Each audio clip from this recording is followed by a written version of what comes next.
Yeah, but I mean, if you're sharing broadly, like if I share web pages, I have to like really zoom up the web pages to make them readable on 2K, and that's a lot harder to do in like the Unity editor. Like if you're looking at the hierarchy or the project, it's like all that text, names Yeah. of objects and stuff becomes almost unreadable. Um, I actually just ordered a 4K monitor, so I can't even imagine on that one. Having a 4K screen share probably would just be like, vague dots of stuff scattered around the screen. Actually looking forward to that coming in tomorrow, I think. I'm a little bit feeling like I lost my left arm because I had two 30-inch 2K monitors that I've had for 15 years, and one of them died on me 2 days ago. So I'm down to a single monitor, and I don't even know what to do with myself. Yeah, I got two 30-inch display monitors. Mine are new ones, so Yeah, these are very old, but still very nice monitors. I paid like $800 for this monitor 12 or 13 years ago. It's the original 30-inch like Apple Cinema display panels that do 2K, but they're long past their their expire by date, so it's still time to replace them, especially since one just went up and died on me. It's kind of funny that I was talking to you about 4K monitors, and you says, "Oh, I was thinking about upgrading to one of those," and then a couple of days later, one of your monitors blows up. Yeah, it's a little bit serendipitous there, but I'm not complaining. New monitors are coming tomorrow, so I'll be able to hook everything up and upgrade. So we'll see how that goes. I'm looking forward to getting all the parts in. You can get anything shipped into your house these days. All right, so are we streaming now? Are we ready to go? He says stream is live. Okay, I just wasn't paying attention to chat apparently. This Paul and Simon asked me to just come here and kind of give a general demonstration of how to do some creative stuff in Unity, especially using some of the new components that we've put added into there, things like the state machine, to build some simple interactivity without necessarily having to know how to do scripting or that kind of thing to it. This is a good time to do this now because we have this handy region set up here where in the past, when we've been talking about some of these new components in months past, when they first got added, we didn't really have a reliable way to screen share into the space. And so we could talk about it in abstract sort of ways, but demonstrating it was something of a challenge. But we figured since we have this nice space here, Adam had a great talk here earlier in the week. Then we thought we would just keep using this space and see if we can come up with some more sort of classroom type stuff where you guys people actually see practical applications of the tool set, and hopefully we'll spark some creativity and spark some questions about specific applications. That's going to make for a better discussion than simply talking about things in a theoretical abstract sort of way. So I did a little bit of prep work this morning, very very quick during an unrelated meeting. I was like, I'm just gonna ignore this meeting and play around in Unity. So I've got like three versions of Unity open here in addition to the science-based browser. So we're gonna start with one, and then we'll have a bit of look at the others, which are some other projects that have been happening on the platform, both past and present, and they'll make use of many of the concepts that we'll be talking about today as well. So I'm just going to turn on my screen. I'm sharing my desktop, which is now at 1080, so hopefully everything's readable. Pardon the clutter that is my taskbar there, but I'm just going to pop over to Unity here. So this is just Unity 2018. I just happen to have laying around the Cinti dungeon asset pack from the Unity Asset Store. As many of you know, we have a ton of Cinti content on the platform, and this is the demo scene that comes with that Cinti dungeon pack. There's a lot in here. It's a really cool pack. Caves and castles and ruins and stuff like that. But I thought it would make a quick way to simple, fun demos that have real gameplay meaning. So other than reorganizing this scene and adding a bunch of colliders, because Cinti, for some reason, none of their demo scenes have any colliders in them, so you just fall through all the geometry. It doesn't make them very usable. They go through all the effort of building these gorgeous scenes, and then you can't walk around them because the colliders are all missing. So other than doing some cleanup, adding some colliders and stuff like that, I haven't really done anything to this demo scene. We're just gonna just start playing with it and seeing what we can get on it. If I just start up this here, shouldn't take very long because I've run it previously, but this is Unity. So, okay, so we've got here, we're just gonna land on this bridge, go through this door, which apparently has something blocking it. Let's see, this is, yeah, we don't need a box collider on there. We probably want a mesh collider on here so we can actually walk through it. Let's see, why do we have 2 of these? Well, I don't need 2 of them. All right. Let's try that again. And just gonna run into the little room in here. Can I go through this door now? Why can I not go through this door now? If you're gonna be pain, I'm just gonna take this collider off entirely. There is some other collider in here. Well, time to learn a fun fact about Unity is if you go to the window and you go to analysis and you go to physics debugger, one of the things this will do is show you every collider in the scene that you could possibly be interacting with, and they're all clickable. So if there's like, why can't I go through this door? I can see that there's very clearly a collider here. I click on this, and it's going to tell me that apparently it's the not the wall itself, but it's the wooden support beams around it have a collider on it. So we're going to get rid of that. You can see that went away now. If I go back to the game, get this out of the way. Apparently there's still another collider in the way here. More door frames. Go away. Hey, we can actually go through the door now. This one seems to have the same problem. So let's go through here. What is this collider? Go away. All right, so we got this little room here. It's like a little forge. But if we look in the floor here, we've got a grate. Now, this just looks like a grate, but it's actually one of those classic dungeon traps. It has a set of spears that comes up through the floor. And these spears have a simple animation on them. If I go over here, spear trap. Then I can grab my animator, the animation here, and I can see that these spears are meant to rise up out of the floor. But an animation alone isn't going to make them actually do anything. This is a very simple example, but the reason I wanted to start with it is that it illustrates sort of a simple concept in a way that people might already be familiar with. Turn that off. And that is the concept of a state machine. We've talked about it before in the past where I added a generic state machine to the toolkit last year. But as a lot of people were having trouble kind of like, well, I don't understand what that would really be used for. And the reality is the SDK already had a variety of state machines already in it. They just weren't generic state machines. They were very specific state machines.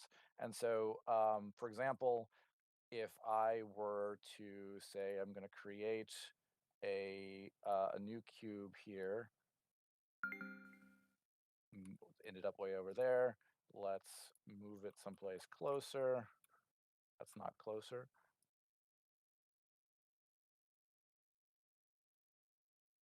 Sometimes Unity's idea of moving things into view is not the same as mine. All right, so we've got a cube here. And what we're going to do is we're going to turn this into a trigger. So we're going to make this a little bit bigger. We're going to make it 3. And yeah, that seems good. I'm just going to put it right there. And actually, let's make it a little bit smaller because we don't want it to actually do anything until they're standing on the actual grate there. It's a trap. Can't trigger before they're actually in the kills box here. So, and then we're going to turn off this mesh renderer. So we just have a box here, and we're going to set this to be a trigger collider. So rather than being a physical barrier when you walk into it, it's actually going to make something happen when they walk into that space. And in this case, we want the trap to trigger. But a collider by itself isn't going to do anything. So I am going to add a collider trigger activator to this object. And many of you probably have already used this if you've done any sort of creating on the platform before at all. But once on here, you have an enter and an exit event where as soon as I enter into anywhere within the bounds of this cube, this event happens. Something is going to happen. And then if I leave the bounds of this cube, a different thing happens. So this is called a trigger activator, but what it really is a single purpose state machine. It's a state machine that's designed to turn on when a condition is met and turn off when that condition is no longer valid. And that condition is somebody's inside the box. So we could very easily hook this up to the spear animation. So I'm just going to drag and drop the spears over here. And I'm going to say, on the animator, when they enter this box, I'm going to set a trigger. And I believe the trigger on this is there's triggers up and down. So when they enter the box, I'm going to set the trigger called up, and I am going to reset the trigger called down. So we just turn that one off. And I'm going to do the same thing here where in reverse, if they leave the box, then I'm going to set the trigger down so that they retract. And then I'm going to reset the trigger up. So just by taking an existing animation that we know moves the spears up and down, and we define this bounding box on here, and we say, if the state machine is turned on by somebody entering there, then we want the spears to come up. We tell that animator, raise your spears. And if they leave the area, well, the state machine shuts down, and we want the spears to retract when they leave that area. So we should be able to play this.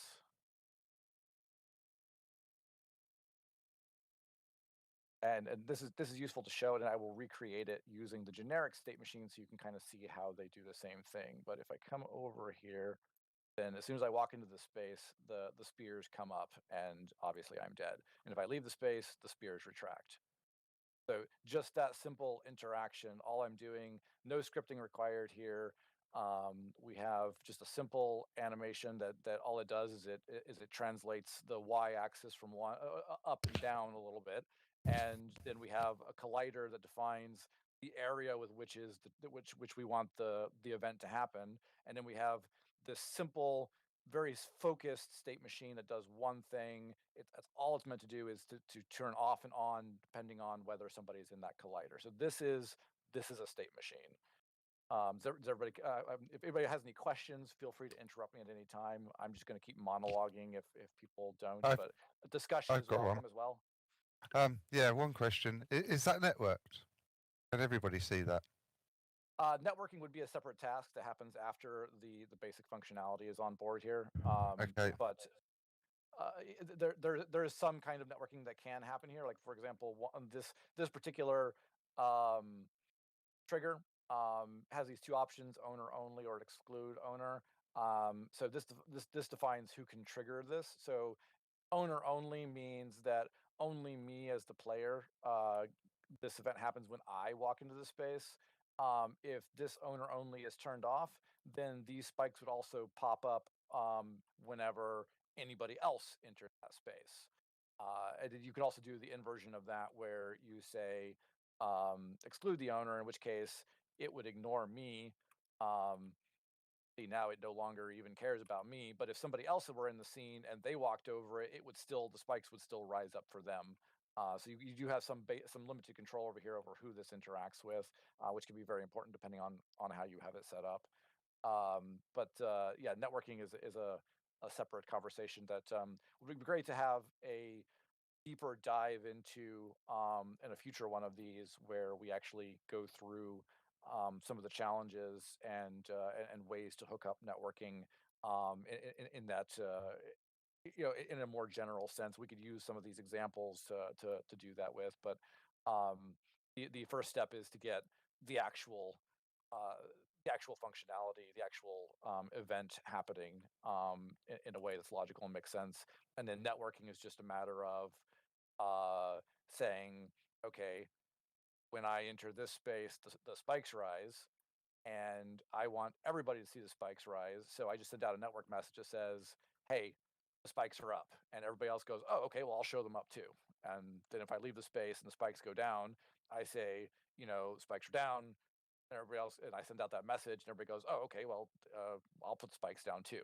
It's really just about synchronizing. Most of the logic will happen on a particular computer, and then it just relays that information to everyone else in the scene saying, "Hey, decisions have been made. You don't need to know how those decisions were made, and you just need to make sure that you're showing the results of my decision on your machine as well." But yeah, networking could be a whole should be a whole separate thing. But just yeah, I hope this example is fairly clear, at least in this limited context, about what a state machine is and why it's useful. Um, is these spikes have two very distinct states of which they can exist. They can be up or they can be down, and there has to be a decision making process about when and why they go from one state, the down state, to an up state. And there can be all sorts of things that can happen in like in addition to this merely rising up and down, maybe I add particle blood splatter to it, or so when the spikes come up, a particle system gets initiated that throws a bunch of red particles in the air or something like that, or initiates a Wilhelm scream, on the classics there. So just to kind of translate this over a little bit, what I'm going to do is um, I'm going to just kind of replicate this as a generic state machine. And so what I'm going to do is I'm going to come over here to the actual trap object. I'm going to say add a simple state machine. Now, this is a completely generic state machine that can be used for a wide variety of purposes and can be triggered through any number of means. It doesn't have to be walking into a space. These can be triggered from pressing a button or proximity to something or clicking on something or it can even any sort of user interface. It can be triggered from something that happens in virtual reality. It can be that I've picked something up in VR and that's what triggers it. Any event can trigger the state machine to go, okay, from this state to that state. One of the limitations of the kind of more focused specific state machines like the trigger activator is they have one state. They're on or they're off. Like that's it. The generic state machine, one of its strengths is that it actually allows you to have any number of states. You could have 100 states if you want to, or you can or you can, in this case, for this very simple example, we would just still stick to having two states. And so we would have a down state and we would have an up state. And some of that should look a little bit familiar. You'll notice that both of these states still do have an enter and exit event. Uh, we could actually get away with if I set this to a single state, then this is basically identical to the way the trigger activator would work, and I could set it up in the exact same way. But it's often useful to think about it in terms of a larger number of states. So for something like this, I would actually want two states that would have distinct down, distinct up. Each of those has enter and exit events. And for the state machine, it's often useful to think about this in the terms of like the enter event. If I'm going into the up state, what is important to happen for that up state? Um, and so obviously, like from the previous one, in order to just the most fundamental aspect of the upstate is that we want the spikes to rise. So we're going to set it up exactly the same. We're going to say turn on the up trigger and turn off the down trigger. The spikes are now up. Likewise, we're going to come over here to the down state. What is the most important aspect of the down state? The most important aspect of the down state is that the spear is down. So we're going to do the exact same thing here. And we're going to say turn on the down trigger and turn off the up trigger. Now, this state machine now does the same thing that the previous one did. So if we go over here and we look at this and this now do the same thing. They do look a little different. In this one, we have an enter and an exit event, and we're using both of them because in reality, this is one state. We're entering that state and we're leaving that state, and that's it. This is two events.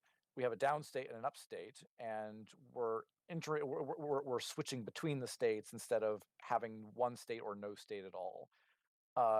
And the beauty of this is that you see we're not currently using these exit events for anything, but this would still work as expected. But we could restructure this a little bit, and we could think of it in slightly different terms. And the way we kind of think about that is, okay, this state is meant to accomplish something. It's meant to, animate or play sound effects or, whatever its goal is. However, when it leaves that state to go to a different state, then there's probably some cleanup that needs to happen to make sure everything stays sane. If this state were to turn something on, when you leave that state, you really should be turning it off again. Don't leave the lights on in the room when you leave the room. So you can kind of think of the exit event as being your cleanup process. And so if we looked at in this context, we're like, okay, well, what's the cleanup process? In this case, the cleanup process would be, instead of setting and resetting these each time, what I would do is I would just come over here and I'd say, okay, really, what this is trying to accomplish is move these down.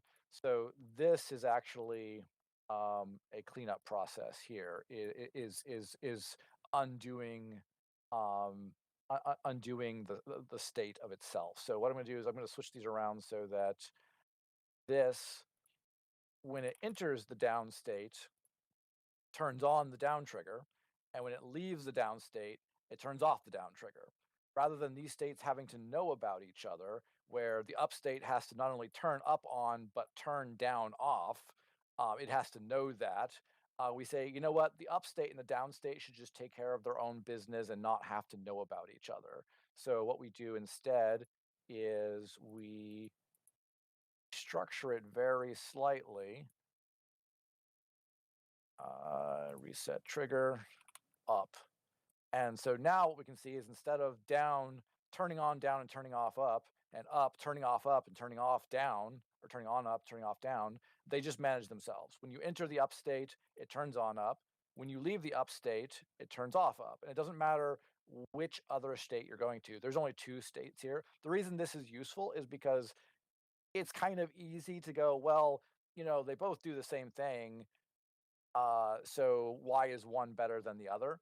And this is a little bit cleaner looking, but it also becomes very apparent in the future if you have more than two states. If I add a third state here, let's say that there's up, down, and there's a disarmed state here. So the player disarms the trap, they can then walk over it. So if I've now got three states and they all have different things that they do, then this doesn't have to change. I can just say, okay, now go into the disarmed state. And if I'm leaving this, now turned off the disarmed state. And I can add states all day long. Maybe this one is a destroyed state instead of a instead of disarmed. So I've now got four states. I've got up, I've got down, I've got disarmed, and I've got destroyed. And all of these are completely self-contained. Disarmed doesn't have to care about anything destroyed is doing. Up doesn't have to care about anything down is doing. They all are very clean, very self-contained, and it's a very easy workflow. However, if I was doing it kind of the old way, what would have to happen is every single time I added a state, I'd have to come back here and make sure every other state knew about all the new states that I added. That means all of these would need to, in addition to turning themselves on, they would have to turn off every other possible state. So if I had 6 states, I'd have to have another one. If I had 7 states, I'd have to have another one. And it becomes a real management nightmare in hooking everything up. It's huge, time consuming. You may miss something, and then you get weird bugs introduced into it because you're like, oh, the down state is turning off the disarmed state, but I forgot to make the up state turn off the disarmed state, and it can really just create a messy, confusing, error-prone workflow where one state has to not only manage itself but be responsible for what every other state is currently doing. So with 2 states, not really a huge difference in terms of functionality, although the workflow is slightly different. But when you start getting more and more and more states and more complicated interactivity, it really, really helps to structure it in a way where the down state manages turning itself on and it manages turning itself off. And so, how does that work exactly? Well, when you have all of these states, if I tell this, go into the down state, that which is what it's going to do by default. There's an initial starting state. When it starts up, it goes, okay, what state do you want me to begin in? Um, if you put either 0 or 1 here, then it's going to start in the first state. And so this is going to start up. It's going to say, okay, I'm currently stateless. I need to go into a state. So I'm going to go into the down state. The down state says, okay, I want to put the spears down. That's how we're starting until somebody comes along and raises them up. And that's where we sit. Then if I were to then go into the up state, if I say, okay, somebody has walked into my space, and I need to raise the spears, then all I'm doing is I'm switching from the down state to the up state. And so what happens there? It goes, okay, well, first of all, since I'm leaving the down state, I'm now going to call the down state's exit event. So the down state has an opportunity to clean up any mess that it's made, to undo anything that's done, to make sure that there's no leftovers there. So that's the first thing that happens. I'm leaving downstate, I'm going to upstate. That means I'm gonna first shut down. I'm gonna leave the downstate and whatever's here is gonna happen. And then I'm entering the upstate. So the downstate's exit event would happen, followed by the upstate's enter event. And then if I were to jump, and these don't have to be sequential. So if I were to jump straight from up to, okay, it was up, and then they hit it with their sword and broke it, then I'm going to skip right over disarmed, and I want to go to destroyed. So I could say leave the upstate, go to the destroyed state.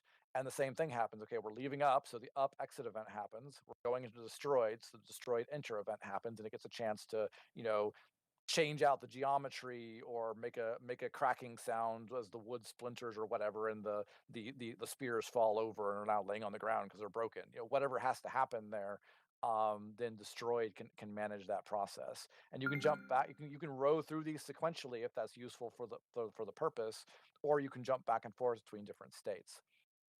One of the nice things about this is that, for example, if down is my default state, which makes logical sense, then I'm going to say start in state one. If this is 0, then it just means start in the first state, no matter what it's called. Just always start with the first one. And but I could be like, start in state 2 here, and that means up would be the default state instead.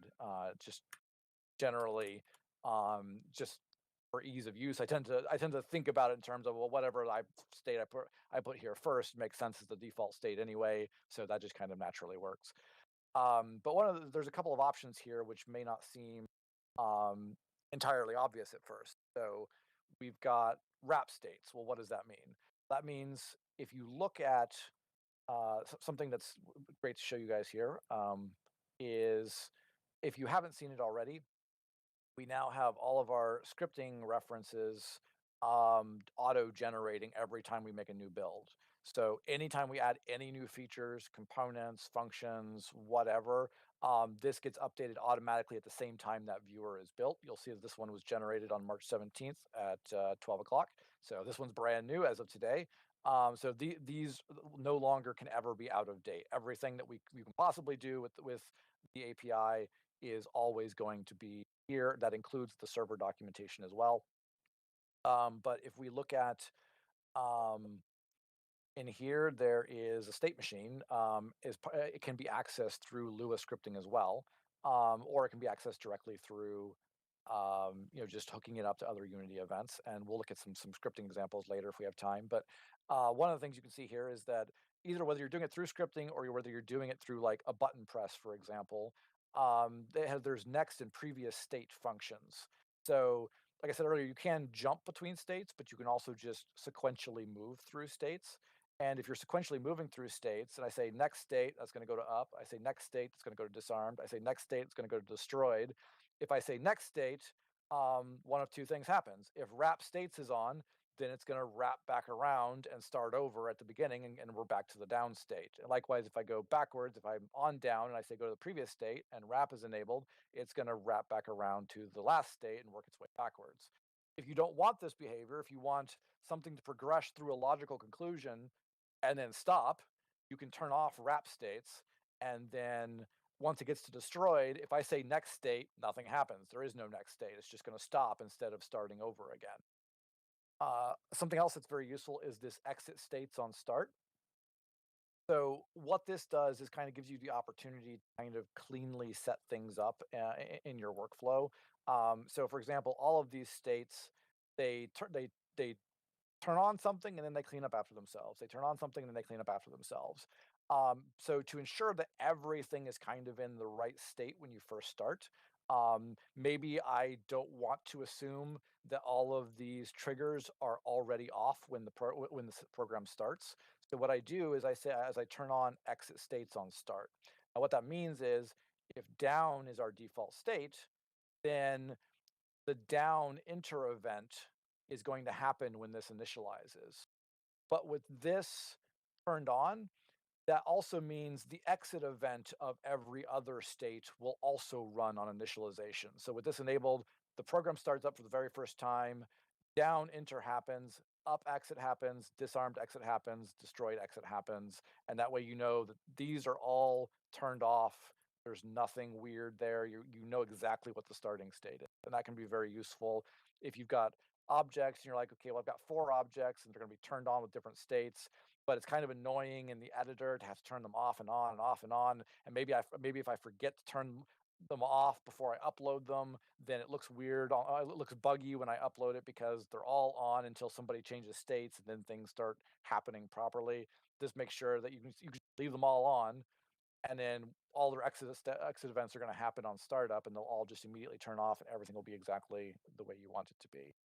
Um, so there's redo states. Redo states is if I'm in the down state and I say go to the down state, uh, if redo states is on, then this enter event is going to happen again. It's just going to every time I say go to down, go to down, go to down, it's going to keep calling this enter event over and over again. However, if I turn off redo states and I say go to down, the enter event's going to fire. If I say go to down again, nothing happens. It goes, I'm already in the down state. I'm not going to do it again. We're already there. I'm not going to call those functions again. And there's different reasons why you might want to have the ability to redo something over and over again versus going, no, we're already there. Don't do that again. And until we change states away and come back, and then of course it would then fire again. But as long as we can't change to a state we're already in. So that's just a very simple example of a state machine. To kind of give you, I don't have like an animation or something that I can show you like a multi-state machine very well with the spikes. That was a very simple example. So we're gonna really quickly set up a couple of other state machines over here. One of the first thing I'm gonna do is grab my landmark and just where I'm spawning here and move it over here so that I'm closer to this new thing I'm working on. So I'm just going to put that over here. Now I'll spawn in front of these big doors. These big doors are, I've added an animation to them to make them open, but otherwise they don't currently do anything to them. So if I see this, we can see the doors are meant to open. There doesn't appear to be any colliders in our way on this doorway, so go me. Let's put this back here. So these doors can be animated now, but we're going to need something to actually make them work. So what we're going to do is we're going to kind of use a common use case of the generic state machine, and that is buttons, which you can think of as, a clickable, an object that's clickable is essentially the same thing as a button. And the reason I say that is if I come over here and I say, I'm going to put a clickable activator on here, I can now click on this object and something happens. But that something is the same thing every time I click on it. If I click on this event happens. Click on it, the same event happens. There's no nuance there. There's no ability to say, well, the door is already open, so I want to close it. But if it's closed, I want to open it. You need some kind of logic behind it that just simply a clickable activator can't give you alone, because it can only do one thing. So that's where we come down here and we say, okay, well, let's give it that logic. Let's attach a state machine to this. And it's going to have two states, similar to the spikes. We're going to have a closed state, and we're going to have an open state. And just like the spikes, then I'm going to, I think the animator is on this one. So I'm going to drag the animator in here, and I believe it's just open and close on this one. So animator, set trigger, close, and animator. If we leave this state, then turn off the close trigger. Likewise, animator, if we enter the open state, then turn on the open trigger. And if we leave the open state for any other state, then turn this off. And so now we have a very basic state machine that can open and close this door. All we're going to do is we're going to come over here. We're going to attach it to the clickable activator by just dragging and dropping the object that has the state machine in it, which in this case is the same object. And we're going to say state machine. When they click on this, go to next state. And this is where the wrapping comes in handy. So we're going to start off in the closed state. If I click it, we go to the open state. If I click it again, because wrap is enabled, it's going to wrap back around and start over at the closed state. And so we should be able to just click this and have it open and close and open and close and open and close, without without having to create a script or anything that manages what this clickable activator is doing here. So we loaded in, the door closed. I should be able to click this, the door is open, close, open, close. I can do this all day long. And this is just switching back and forth between those open and closed states. Something you can't do with just a clickable activator by itself. So I open this, I can now walk into the Great Hall. That's my door. And this Great Hall's pretty spectacular. But maybe I kind of want to add some drama to it. So let's think about it in the sense of maybe I'm going to live here and I want to control the lighting state. So turn this off. And let's go in here. One of the things I did prepping before this was I took all of these lights and I separated them into distinct sections. There's torches on the walls here. So let me get rid of the physics debugger just so we can kind of see a clear view of this. And right now everything's on. But if I were to just simply turn off all the light sources, we've got a nice dark room here. And I can say, okay, well, what if I turn these on one section at a time? Turn this on. That's the torches closest to the door, but the rest of the room is still in darkness. Turn section 2 on. And as I turn these on progressively, then the hall lights up the further down I go. Turn on section 5, which is there at the end. And then there's a final section, which is turning on the overhead chandeliers. And so why don't we give ourselves some control over the state of these lights using a state machine, and we can use multiple states for this. So by default, I'm going to have these off. I'm going to come over here to the Great Hall, and I'm going to add a new state machine. And we're going to have 1, 2, 3, 4, 5, 6. Let's say we've got 7 distinct lighting states. The first state is everything's off. There's nothing going on here. We're just going to start off with off. That's going to be our default state. Then these, you don't have to give these names, but it can be useful to be able to kind of understand what's going on there. So this is with section 1 enabled, section 2, section 3, 4, 5, and 6, which is technically the overhead chandeliers. So we have all of these states now. And what do we need to do here? Okay, so state 1, if we enter state 1, then we just want to turn this on. We just want to turn on the state 1 lighting, the stage 1 lighting there. Now what we're going to do is we're actually going to do this in kind of a progressive way rather than, we could set this up where like if I go here, this turns on the section 2 lighting, and section 3 turns on section 3 lighting, and that sort of stuff. And you could give yourself the ability to switch between lights. Right now I want section 1 lit, but then if I go to section 2, section 1 turns off and I just have section 2 lit. Not really kind of the vibe we're going for. I kind of want to recreate that ability to progressively increase the lighting in the space. So what I'm going to do here is I'm going to say, if we're in section 1, then turn on section 1 lighting. Very basic. And if this one's gonna be a little bit different because it's progressive. The cleanup is gonna happen a little bit differently. So we're gonna actually come over here and say, if we enter the off state, section 1, section 2, this is one of those cases where you do kind of have to have the sections have knowledge of each other because they're intertwined in their functionality. They don't have distinct functionality. They have mutual functionality. And there's a more advanced way you could do this, where each section could have its own on-off state machine, and then you have a state machine that manages all the smaller state machines, and in which case you can do it that way. And we'll see some examples later where I've actually done some user interface setups that way, where you've got state machines controlling other state machines.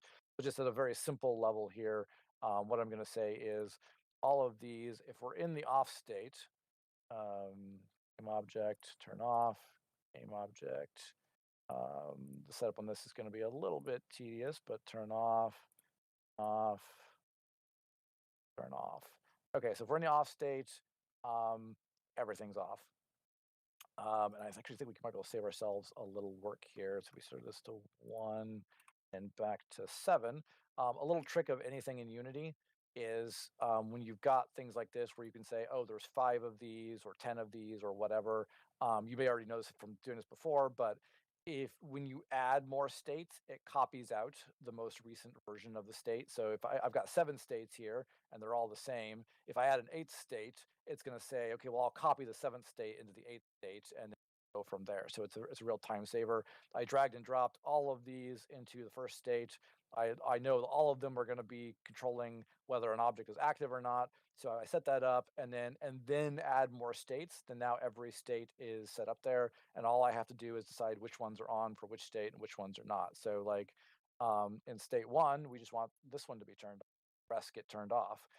State 2, we want both of these turned on, but the rest get turned off. And then likewise through state 3, we're going to have those 3 sections on. Through state 4, we're going to have these 4 sections on. State 5, we're going to have all of these sections on. And finally, in state 6, everything is going to be turned on. And now I have the ability to simply, I can row through these states in sequential order. I can have a button that every time I click it, more lights come on, more lights come on, more lights come on until it's fully lit. Like if I turn off wrap states, getting a call here, which I'm not going to answer.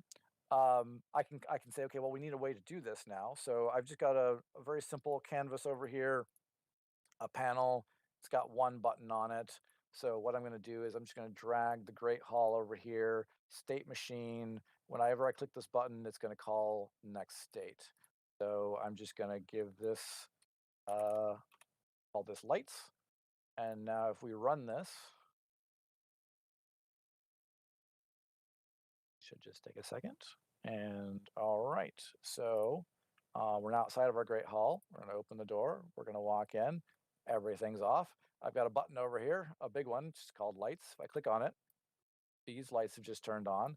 Click it again, more lights come on, again, again, again, again. Now we're now fully lit. And because the wrap is off, when I click this again, nothing happens. Everything's already on. We've already progressed to as far as we can go. It's at the end state where everything's turned on. There's nothing more to do, so this button no longer does anything. One thing we could do is we could have that final, if we're going to have it do that way, we could have that final state also turn this button off, so we know, okay, there's no more states left to do that. In fact, that's real quick to hook up. So I'm just going to go over here and say on the finalmost state, the last thing we're going to do is we're going to make this button no longer interactable. So I just go over now when I play it again. Open the doors, go into my hall here. Lights, lights, lights, lights, lights, more lights. Lights are on. Now, because I'm at the final state, this button is no longer interactable. It is grayed out. I can't click it anymore. There's nothing else to do. We're fully lit up now. Now, the other thing I could do, though, is I may say, well, actually, I want to control what the states are. So instead of having one button that progressively turns everything on, what I'm going to do is I'm going to come over here and I'm going to say this. When I press this button, what I want to actually happen is I want to go to a specific state. I want to go to the off state when this is all set state off. And if we look over in the Great Hall, this is where giving all of these names is useful. So the name of this state is off. So when that button is pressed, it's going to say, does this machine have a state called off? Yes, then that's the one we want. This one's called 1, this one's called 2, 3, 4, 5, and 6, and so on. So if I just come over here and I just make some more copies of this button, 2, 3, 4, 5, 6, 7. I now have 7 buttons that correspond to the 7 states on the machine. So I'm going to click this one and say, when I click U, I want to go to state 1. Click U, I want to go to state 2 and 3 and 4 and 5 and state 6. And we'll just label these real quick so that we know what we're doing. Instead of being called lights, this one is now called off. This we'll just call 1, 2, 3, 4, 5, and we're just going to call this one everything. Now, when I play this,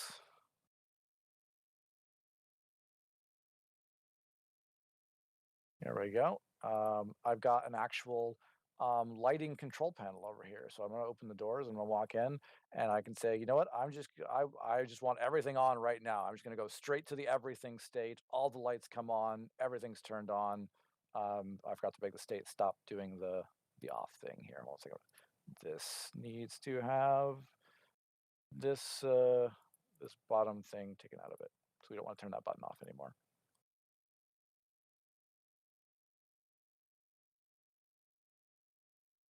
And we're back.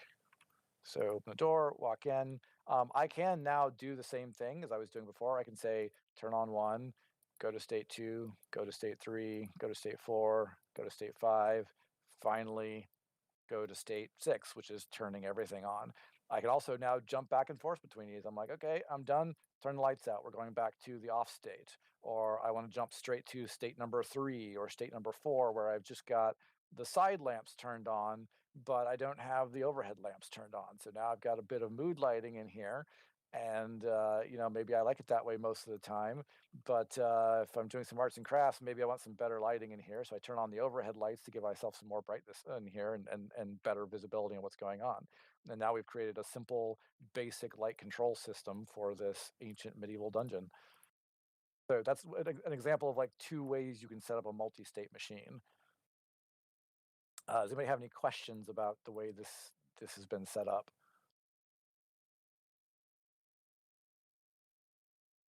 I guess that's a no. Feel free to just turn on your microphone and pipe in if you have any questions. But this is just a basic way to set up a interactive system that doesn't require any scripting, but puts logic behind what you're doing.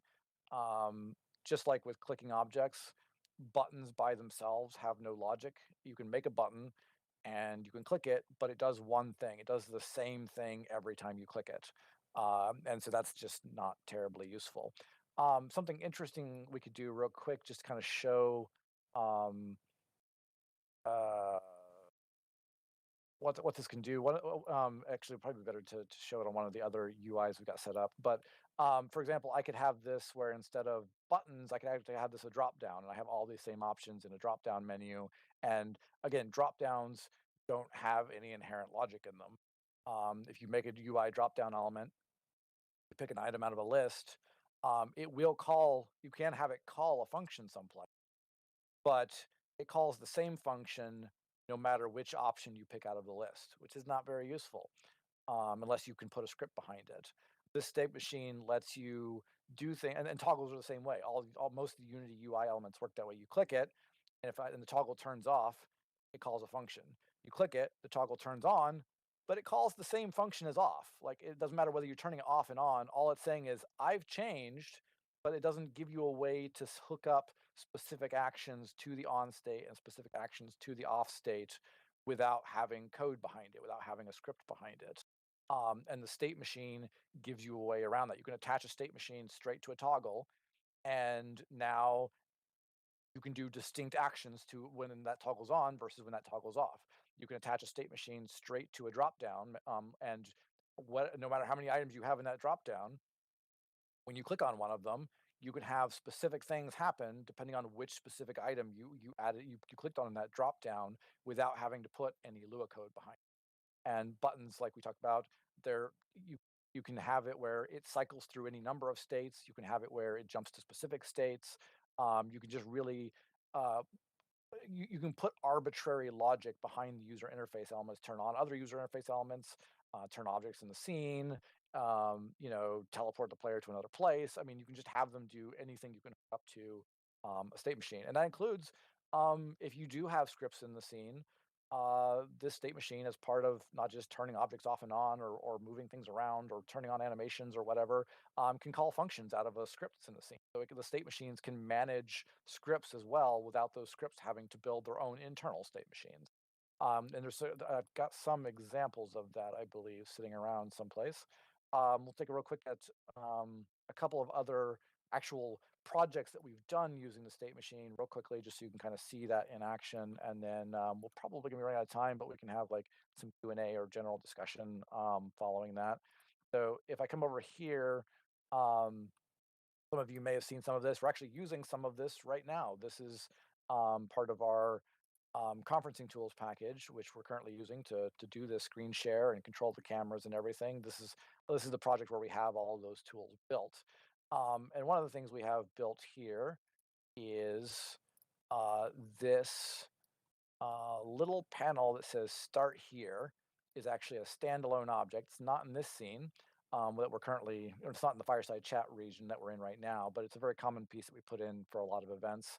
And it's just kind of a simplified way for people to get help and kind of choose a starting avatar, but it relies heavily on state machines. So if we look around in here, we've got the panel itself. The header just says "Start Here" is on there, but there's an outfit button. And I look at the outfit button, and it's a button.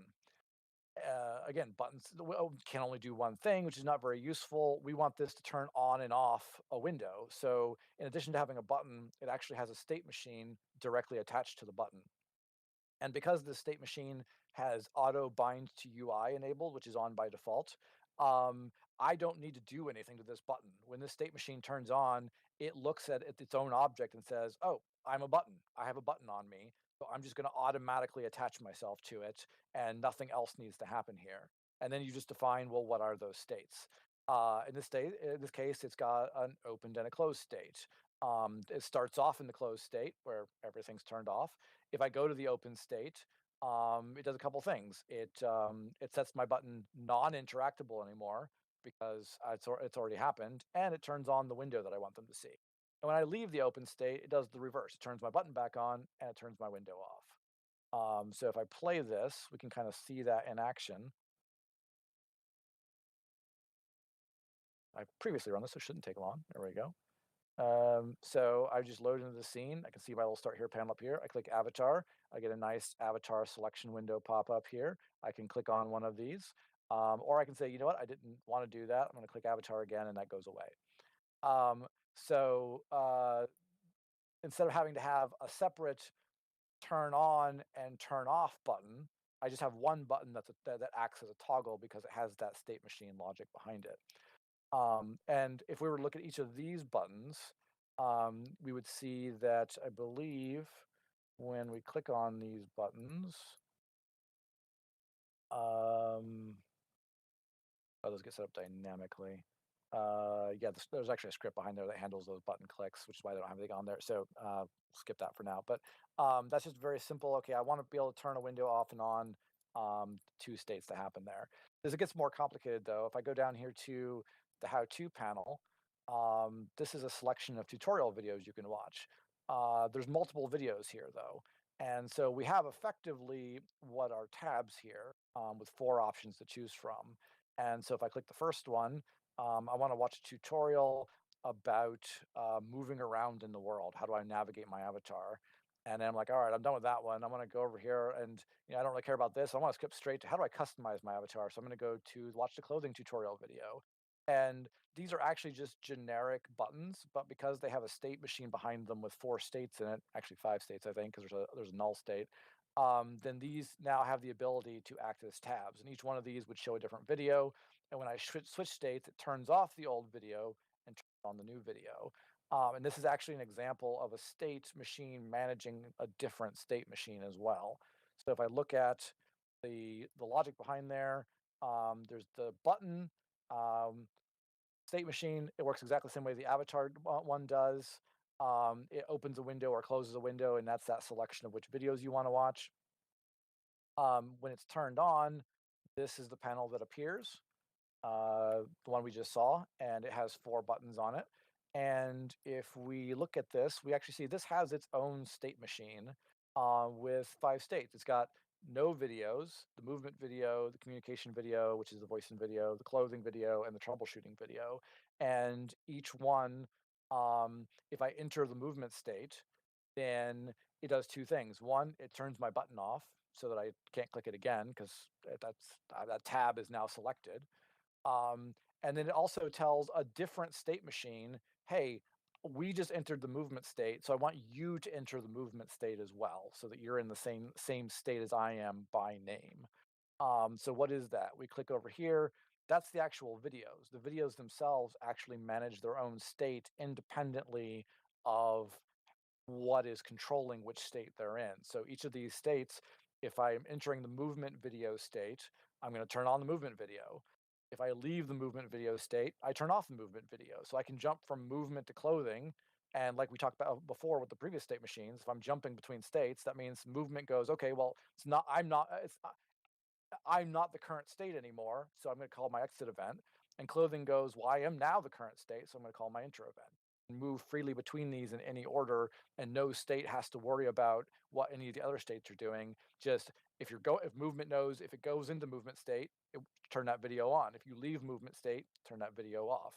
And so this state controller is manipulated by this state controller, which is just connected to these series of buttons. If I just look at these buttons, and I click the movement button, all it does is say, if I click the movement button, switch to the state called movement. If I click to the voice and video button, switch to the state called communication.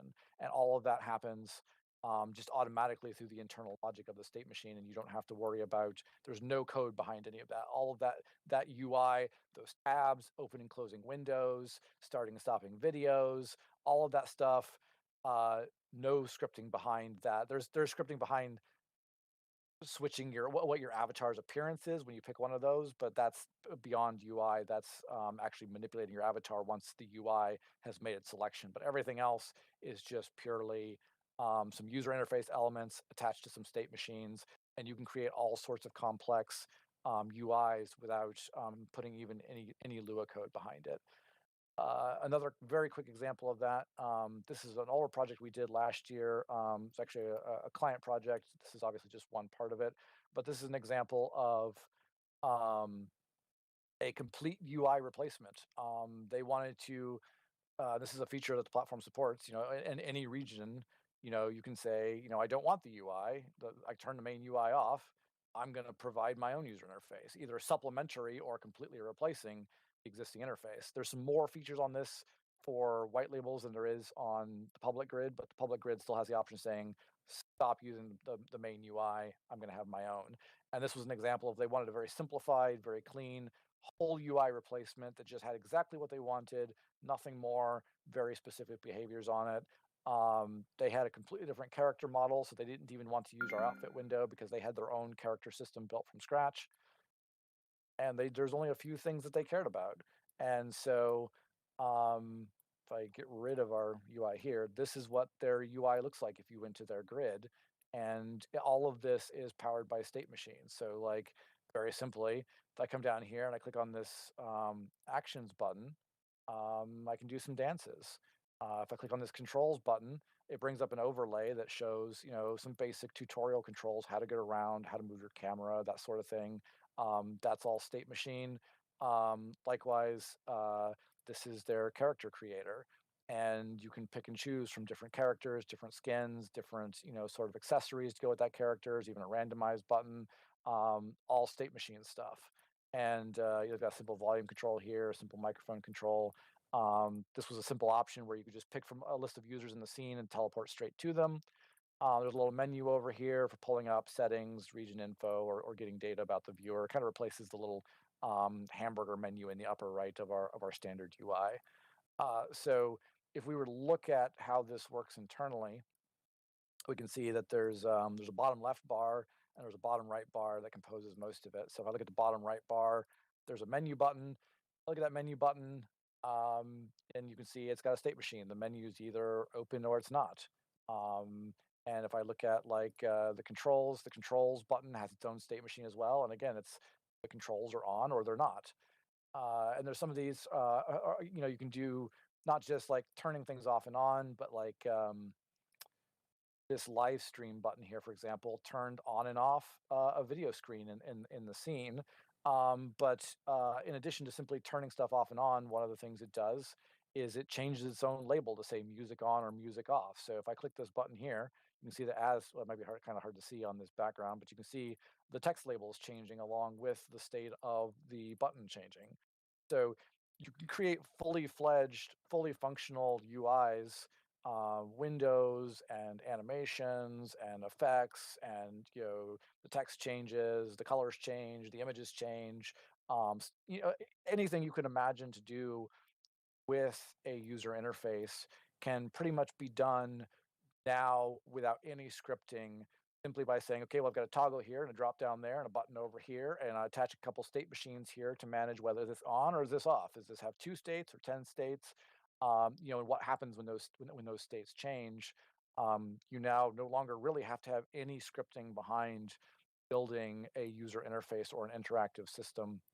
And that includes whether it's an on-screen user interface, whether it's a world space user interface, whether it's not even using the toggle, the actual UI elements at all, but it's just relying on the ability to click on stuff, like actual clickable objects, any sort of interactive element. Scripting kind of just becomes unnecessary for making it do what you want it to do. The kind of the final piece of this, which was touched on earlier, and we're just out of time, so which is why I didn't want to get sidetracked on at the time, would be some of it you may want to be networked, some of it you may not want to be networked to other people, and so there would be that extra step of, okay, well now I've got everything working the way I want it for me. Is there any bits and pieces of it that I need to make sure other people see as well? For an on-screen UI, probably not. For an in-world clickable object, maybe. Depends on what it does. So like I said, we're at the top of the hour here, so I don't want to go on too much, but hopefully that was interesting and kind of give you an idea of the power of, we had things we could click on before, but we didn't have any way to put logic behind them without knowing how to Lua script and build scripts behind them. And now we've got this piece where we can say we have the interactive portions and we can put all kinds of logic behind them without having to do Lua scripting. And hopefully, I hope that makes it clear why like I was so interested in having this piece in the puzzle. Because I mean, these are projects that we do internally. I'm don't want to toot my own horn, but I'm a really great Lua scripter, but I still hate doing the same thing over and over again. And managing the state of objects is something that's so common and necessary to do with a Lua script. It just, even I use the state machine all over the place to simplify my workflow and get work done faster, even though I could easily do it in a Lua script as well.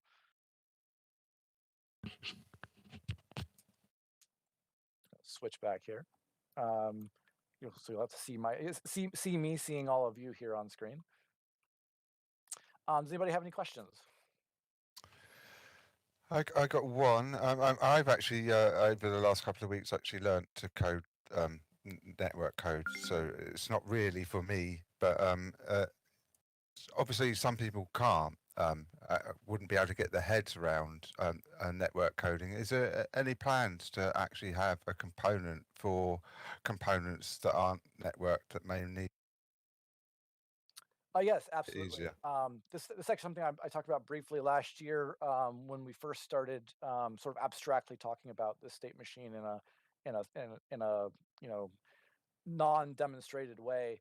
That is the other piece of the puzzle, and I absolutely have it on my to-do list to build two things. One is I would like to add the ability to have networking directly into the state machine. So you can simply say, this is networked or it's not networked. And if it is networked, if that's turned on, when you um, when you switch a state, then everybody else in the scene would automatically switch to that state too. There's a lot of considerations around that, but it's something I would like to implement.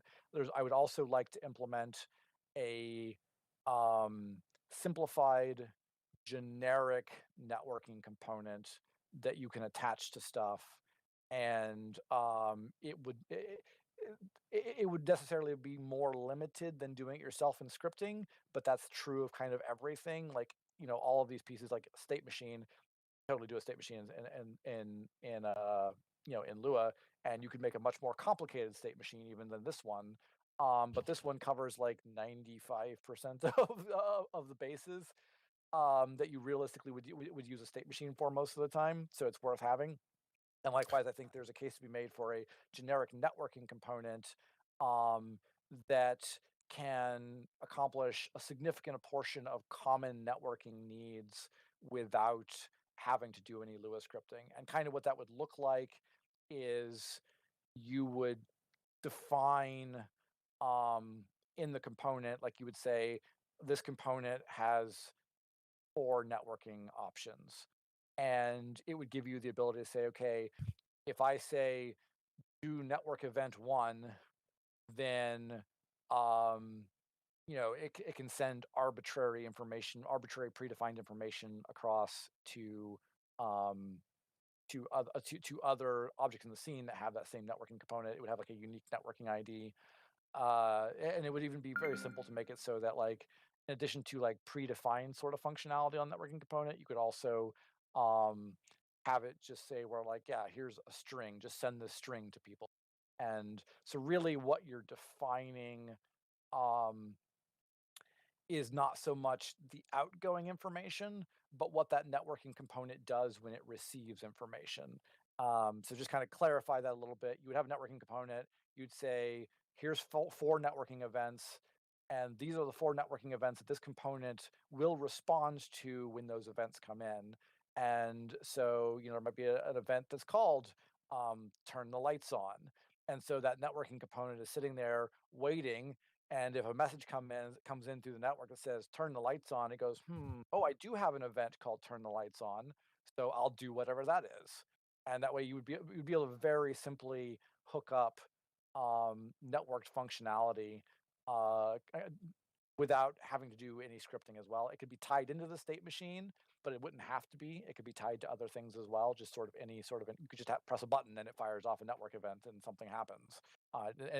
Or it could be press a button and that connects to a state machine, which changes states, and the act of changing states is what then sends the network message, and that network message goes out, and on the other side, when they receive it, they go, oh, state machine changed states to this state, so I'm going to make sure my state machine also changes to that state. So you can kind of complete the loop. Button, state machine, network, and then everybody else, they go network back to state machine to make sure that they're in sync.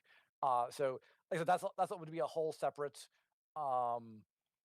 presentation, and I'd love to do that sometime. I actually want to build that networking component in the near future. There's like 2 new components that I want to build either this month or next that are relatively not difficult, but add a lot of functionality to the platform. And that generic networking component is one of them. And I'd love to come back and do this again and have a carry on from this demo where we go, okay, now we've got the light states and changing, but now we need to make sure everybody else sees those same light states. So let's build on this. Let's take the existing demo and let's bolt a networking component onto there and make that work. So count on that for a future demonstration. Cool. Yeah, the actual screen share makes it quite easy teach networking as well, because you can put an object into not networked and actually explain by showing your screen, showing it's on your screen, but none of us can see it. That's how I was learning code last week. Yeah, that's actually exactly screen right. sharing. Yeah, it's exactly right. We can do a network demonstration too. Like I could have something that's already uploaded, or we could upload something during the demonstration that I could simply drop into this scene as a furniture item. Um, and then it can have a networked and non-networked portion of it that we built prior to uploading it, so you can see how both a non-networked and a networked thing are built. And then we upload it. It would be very small, it'd process fast, drop it into the scene, save the room, and now we can all play with the thing that we just built that's networked. Yeah, the screen share actually just opened up a lot of future tutorial. Makes it a lot easier to understand. Yeah, absolutely. I'd love for this to be a regular thing. It wouldn't always be me, but there's a lot of people in the community who could share their knowledge, for on very specific assets. If Karsten wanted to, he could come in here and do a quick video, quick tutorial on how to build a very basic car or something. We could have somebody come in here and do some even more basic stuff like, well, I don't know how to build terrain with trees and grass on it. Can we have a thing where somebody comes in here and shows you how to put together a basic region with some mountains and trees and grass on it? An artist could come in here. It doesn't have to be an engineer.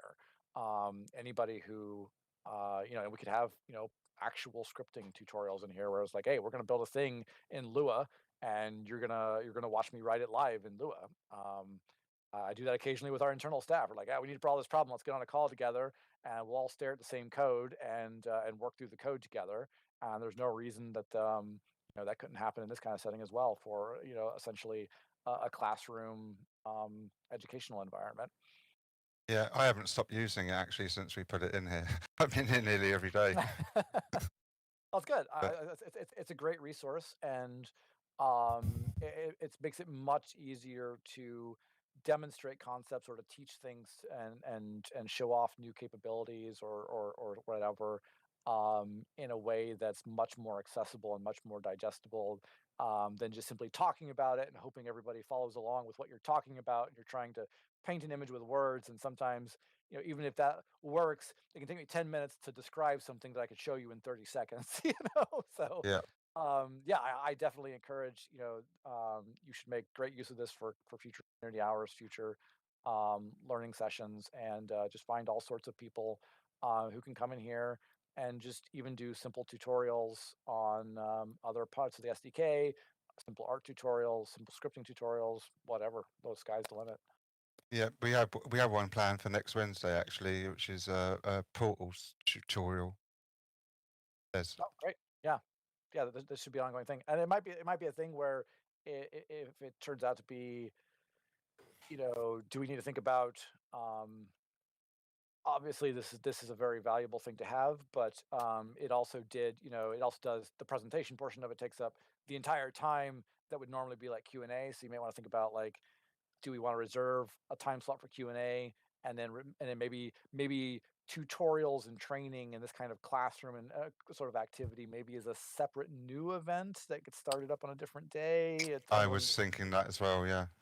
Yeah, because I don't necessarily have office hours always be this, and nobody gets a chance to ask, other questions that they may have on other topics. So do keep in mind that we do want to maintain that QA space as well. Okay, I have a quick question before you close. It has to do with what you touched on before about having access to the user interface. I just wondered if that also includes something like the outfit component. Like, for example, if I were to build a shop and wanted to have the outfit component, but have the background as being something like a dressing room. Is that possible?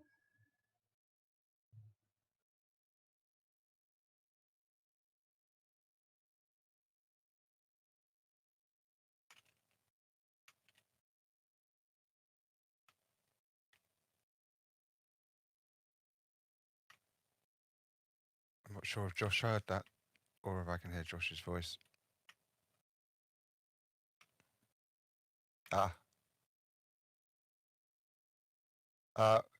Josh's VoIP's just died completely on him. Oh. I'll get you the answer to that. I know what you mean. You're just talking about the background of the fitting window, aren't you? You want to customize that. Yes, Oh, hey, I'm back. yes. Oh, he's back. Here you go. Sorry, my voice just completely was gone for about 2 minutes there. Oh, Go ahead. I was just going to say, Kay was asking, you were going on about that how we can turn off the UI and have our own custom UI. She was wondering whether we can customize the background to the outfit window. Well, you can replace bits of the UI. You can't just arbitrarily say, I'm going to change out this bit and that bit of the existing windows. So, if you don't need, like in that case that I showed you, like they didn't need the outfit window, so it was just turned off and they made their own thing from scratch. And that wasn't a modification of ours. In terms of like swapping out the background on the outfit window, that's not something that we currently support doing. Although we do have a revamp of the outfit window plan, so it's potentially something that we're looking at making a little bit more dynamic. Probably not in a directly customizable way, but one of the things that we can do is different grids can have different color palettes on them. So like our main grid has blue and pink buttons, on white panels. A different grid might have black panels with purple and green buttons. And so we kind of want some more of those things like the background on the outfit window to, if the color palette of the grid is different, then that would kind of dynamically change itself to match. But I don't know that it's going to be something where we're just going to let, anybody just say, whoop, there's a new background for this.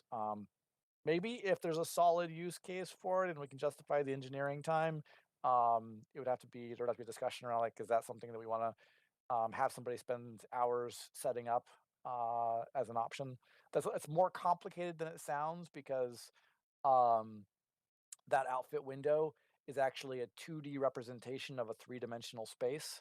And so that background isn't just like a flat image, it's actually like a skybox around the three-dimensional avatar that you're playing with. It's complicated. Probably not. You'd have to convince us. Okay. Okay, that's all right. Thank you. Anyway, I don't have anything else to add, but unless there's more questions, then we're just gonna wrap it up here. And hopefully everybody found this useful, and thank you everyone for coming. Yeah, it was great. Thanks, Josh. And that the video should be the video should be kept up, shouldn't it? So people can recap using the video. Yeah, Paul's recorded it and streamed it, so we'll have this video permanently available on YouTube or on Twitch or something somewhere afterwards for people to refer back to if they find that useful. Okay, take care, everyone. Have a great week and a great weekend, and